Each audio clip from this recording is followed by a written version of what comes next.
سلام كم يمسكم خبركم تخطاتلتي اللوي كونوتات كورونا فيروس عالم زيرسس حصير تحستنا كابز قتلنا كنقرب لكم هنا مس مسارحتي إلسا منغستاب إلسا ناي لومي كونوتات انتدا دهسيسنايو تغلال بتي فيروس تلقيفهم زلو بدرجة عالم 8 مليون 510 شحن كلتا 270 كلتا 7 يوم توم زموتو خابزيوم 5.3 مئتاويت يوم توم زحاويو لعل فرقي كابزيوم حاوي مالو لعل 52 مئتاويت بتقلالا كنريهم كلنا دما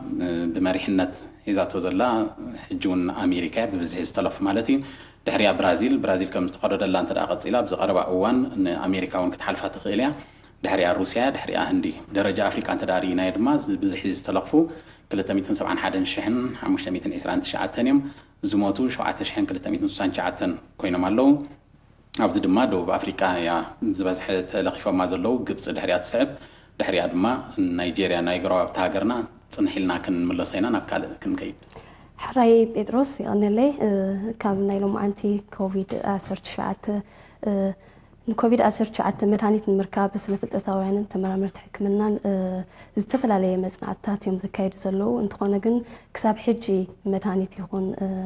فاكسينيشن ويد ما كتابت كرخبو أي كالون انت خونه أبعباي بريطانيا ديكساميتاسون استبها لمدهنيت تحكمتي كوفيد 19 هيوتهم يدحن كم زلو متنعتات يحبر له زي بحال زلو نتوم تعق حكمنا وكنكن زقبر لهم زلو تحكمتي كوفيد 19 بسلاسان حموشتن مئتاويت هيوتهم كدحن كم زقليو زحبر زلو ديكساميتاسون ابشن 950 زفري مدهانيت كوينو الحمامات ندرخس عن قرطماتن كفوس تخيل مدهانيتيو لما أنت دما قدامي مينستر بريطانيا بوريس جونسون زي كم نتبه مغيرو مخانو كحبر وعيلو بتوسخي عباي بريطانيا عب قبر وعيلو استفل عليها قراد دما عب مفرم مدهانيت زغونة كالات ببزح فريو استفل عليها قراد عالم كتكمالو كم زغلايو كحبر وعيلو زلو بتوسخي وجبت أن عالم هيدروكسي كلوروكين عب تقمي نممكات ويد ما نتحكمتي كوفيد 19 نغي وهب دواب بالولو زلما توصيتو زياده كم تزدل بزي مخانيو زحبر زلو صبصبات من البشيته من الباتتي كم زغت تقسيت انا حكيت مدهانيت ناي مركب مسرح طرح زي يكونه نتي ناي ممرمار حيلون استفلاليه مصنعتاتيو زي كاي زلو تي فيروس اب ودسب اب حدا سب الله يلن تمرمرلو اغابات استفلاليه اغابات الله زغاب بغيزيو كمعبلو كصعرو صنيحه مالو اب برمنغهام يونيفرسيتي تجبر مصنعتي كم زحبرو تي انتي بودي زبحال عينت اغباب انتي بودي ديتكت بمغبار تلغبرلو اغباب حدش اغباب رخيبنا لنا يبللو نسم كم زبلو كدم حجز نبره نت فيروس نفسنا زبوز نبره غبر ملسنه تقندي اكل نايتي فيروسيو حجيغن نتي قرني بزبحال نتي جاف كم حجي اب سيدن ريا زلنا نز جاف زي نتي جاف دلو قرني نايتي فيروس زركب اغباب رخيبنا له يوللو اذا كانتي حيل له نتم بزح ملكت زيريو سباتون نتم فتم ملكت زي بلهم قلطيف كا ترخبو لهم كم تخل يوم زاربو زلو تقدم حجز نبره مرمراتات جن قلقله ملكتات زريو وي ازي وحد ملكت نزريو طرح يو زياده زركب نيرو بحالتيوم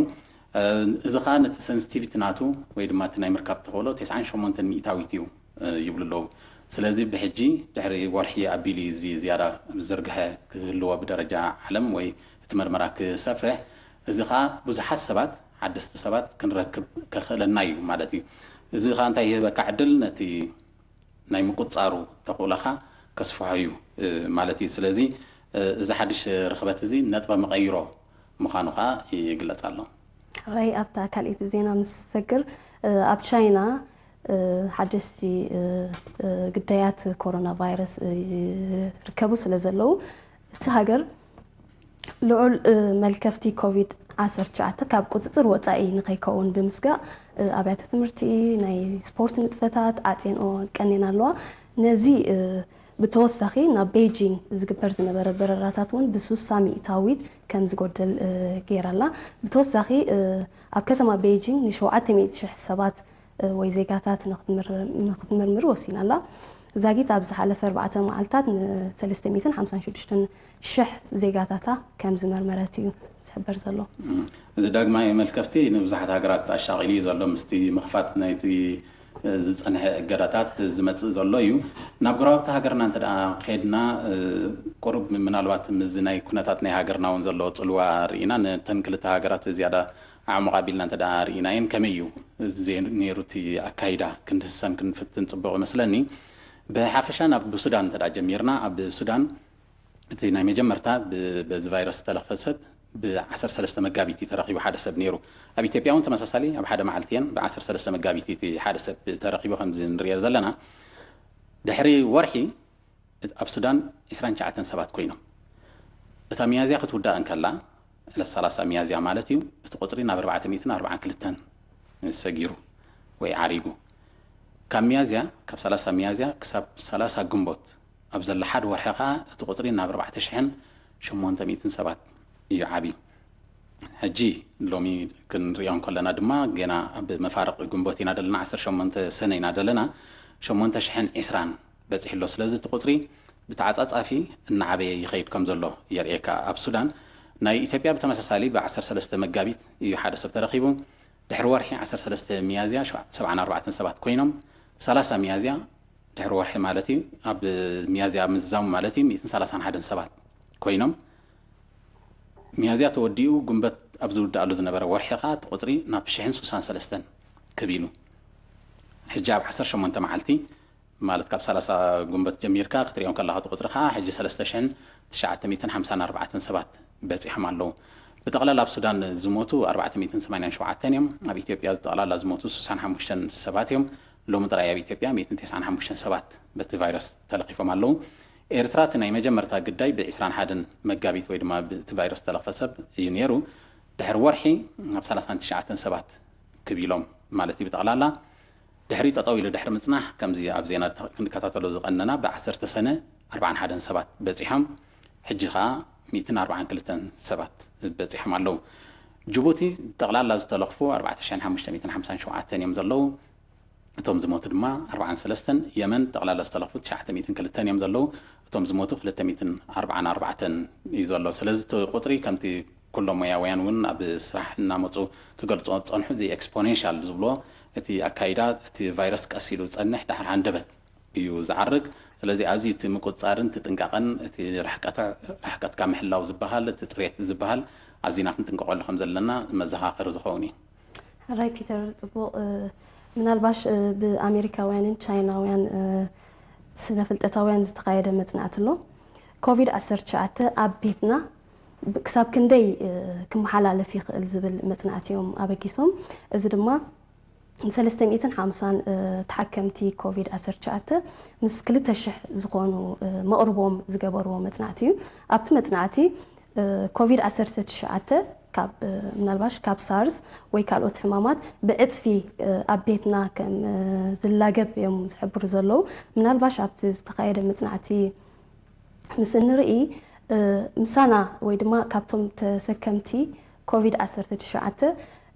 ንዘይፈልጥዎም ወይ ድማ ምስኦም ንዘየለዉ ሰባት ብ2.4 ሚእታዊ ጥራይ ናይ ምትሕልላፍ ዕድል ኣሎ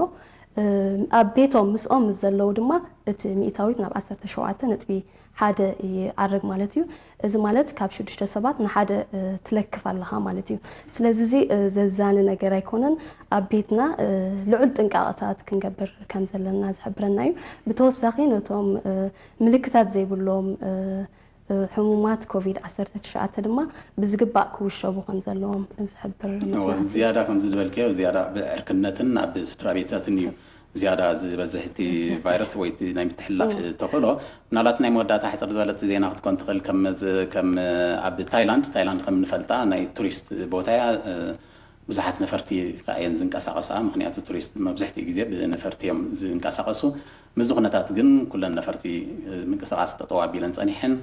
እዚ ነተን ሃገራት ተንኪፍዎን እዩ ነተን ሃገራት ጥራሕ ዘይኮነ ግን ኩሉ ሰብ ነቶም ስራሕተኛታት እውን ተንኪፎም እዩ እቶም ፓይለት ስራሕ ኣቋሪፆም እዮም ዘለዉ ናይ ታይላንድ ሓደ ታይ ገይሩ ግን ኣብ ዜና ወፂኡ ከም ዘሎ ነቲ ስራሕ ብምቁራፅ ስለ ዘይሰርሕ ደሎ ሕጂ እንታይ ጀሚሩ ኣሎ ገዛ ብሞተር ሳይክል ገይሩ መግቢ ናይ ምብጻሕ ከም ዝርያ ዘለና ኣብቲ ላዕሊ ዘሎ ስእሊ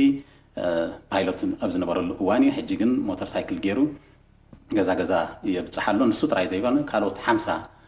ፓይሎት ናይ ታይላንድ እውን ከምኡ ይገብሩ ኣለዉ ስለዚ እቲ ቁጠባ ክሳብ ክንደይ ተተንኪፉ ከም ዘሎ ዘርእየካ እዩ ፓይሎትስ ከም እንፈልጦም ብዙሕ እዮም ዝኽፈሉ ንኣብነት እዚኦም እዚ ክንጠቕሶ ፀናሕና ኮፓይሎት እዩ እዚ